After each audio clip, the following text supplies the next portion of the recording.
What if I go strong?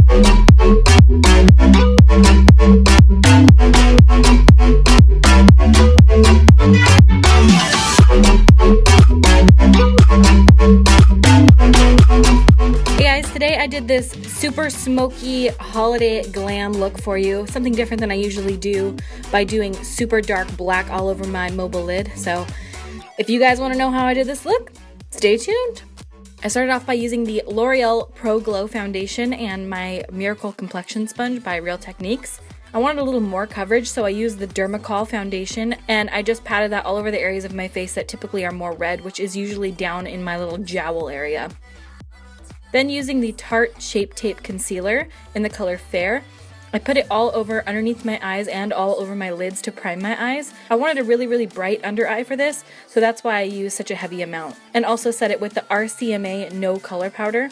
This is a good setting powder for under the eyes. I do fear it does have flashback though, so don't use this if you need to be in flash photography. Then using the Melt Cosmetics Dark Matter Eyeshadow Stack, that's the only thing I used for this entire look, and I really love the way it turned out.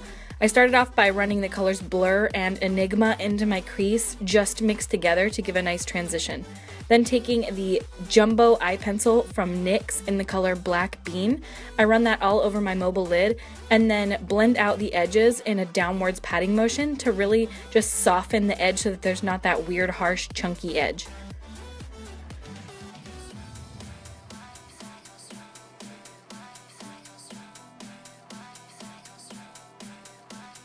Then taking the black from that stack, which is called Dark Matter, I pat it all over my mobile eyelid with any sort of flat paddle brush that's good for packing on shadow.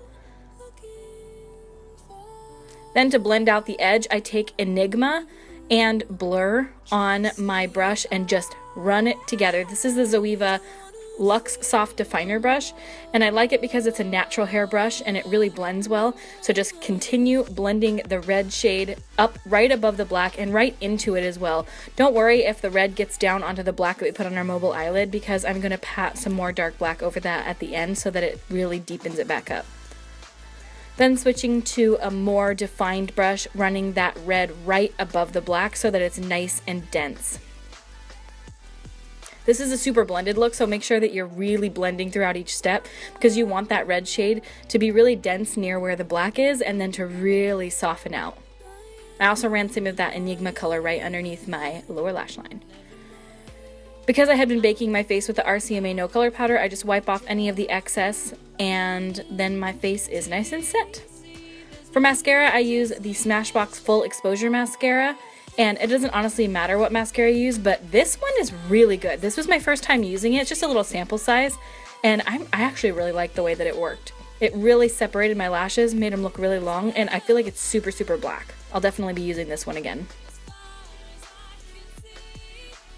For my lashes, I'm surprise, surprise, using Cocoa Lashes in Risque, because they're the most beautiful, long, flirty, fluttery lashes ever, and they don't wing out at the edge, so because this look doesn't have a wing liner, it works really well for rounded eye looks. Then I just run black eyeliner through my upper and lower waterline. I don't show myself doing my brows, but for this I'm using the OFRA Semi-Permanent Eyebrow Gel in the color Khaki. I usually use my ABH Dip Brow, but I didn't use it for this. Then taking a flat Morphe brush, I am running some Tarte Shape Tape Concealer right underneath my brow to really clean it up. You can see I did really straight brows today because I wanted this look to be pretty edgy. I actually centered this entire eye look around this highlighter that I'm going to use, but I'll talk to you about it in a second. Then using the Kat Von D Shade and Light palette, I'm just contouring and bronzing up my face to make it not so flat and one-dimensional, as you can see that it is here.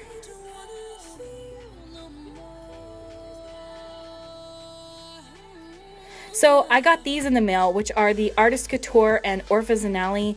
This is her color Slaynali, one of the two. And I wanted to really do an avant-garde style, super smoky look and really feature these pigments that she's done. They're a highlighter essentially, and that's how I've seen them used. The only thing that I do have to say about them is, yes, they're gorgeous and oh my god, they're like stunning. But as you can see here, as I put it on my cheek as a highlight, it doesn't look so much as a highlight as it does glitter. So for me personally, I don't think that I would use these as a highlight unless it was for a super avant-garde style look, because as you see when I blend it out, it's just glitter on my cheeks. So honestly, I would use these mixed in with some sort of setting spray and use them on my eyes instead. They're gorgeous and so pretty and so glittery, but they are not, in my opinion, the best thing for an everyday highlight, clearly, but for a highlight in general, right when you pat it on, it looks okay. And I had sprayed my face here first too to give it something to stick onto, but even then, as you see when I blend it out, it just sort of blends away and leaves glitter. So I was a little disappointed in the fact that it wasn't so pigmented. I thought it was really going to stick on that area, but they're gorgeous nonetheless. I just probably wouldn't use them as a highlight. Then using the NYX lip liner in the color Dark Soul, I line my entire lips and fill them in with this same lip liner. When you fill your lips in with lip liner, I find that my lipstick lasts so freaking long. I wore this the other day and for like, I would say 6 hours, it did not budge. It lasted far longer than a liquid lipstick, if you ask me. Then using Revlon Black Cherry, I go over my lips with it, and then taking a lip brush from Smith Cosmetics, I'm just really defining my lip line. I actually am not a huge fan of the way this look turned out when I added the lips. I feel like it's a bit much, but if you just did a nude style lip and didn't add the highlight and inner corner highlight, I feel like this would be a really beautiful matte look. You could do a really pretty nude lipstick with this, or just a nice gloss. You know I'm not a huge fan of lipsticks. You can see that I tried some of that highlighter on my lip, and I'm covering it up in my inner corner because I felt like it just was too much. I preferred the look to be a lot more matte than I did, so I threw some Tarte Shape Tape Concealer over the top and then powdered the inner corners. This added for a little bit more of a messy look at the end, which was unfortunate because of the amount of time I spent on it. I'm also taking some of that RCMA No Color Powder and patting it over the top of my lips to mattify them and keep them in place all night long. And that's the finished look, guys. I hope you guys like it. I have had a ton of requests to do it since I posted it yesterday on Snapchat. I know my skin looks like a bag of dicks in this video, and I don't know why. Honestly, it's either the lens or my skin just is a bag of dicks. I don't know. But I'm gonna work on it. I'm trying to perfect it. I'm using some new products on my skin to make that texture get out of here. But I love you guys so much. Thank you so much for watching, and I will see you at my next video. Bye!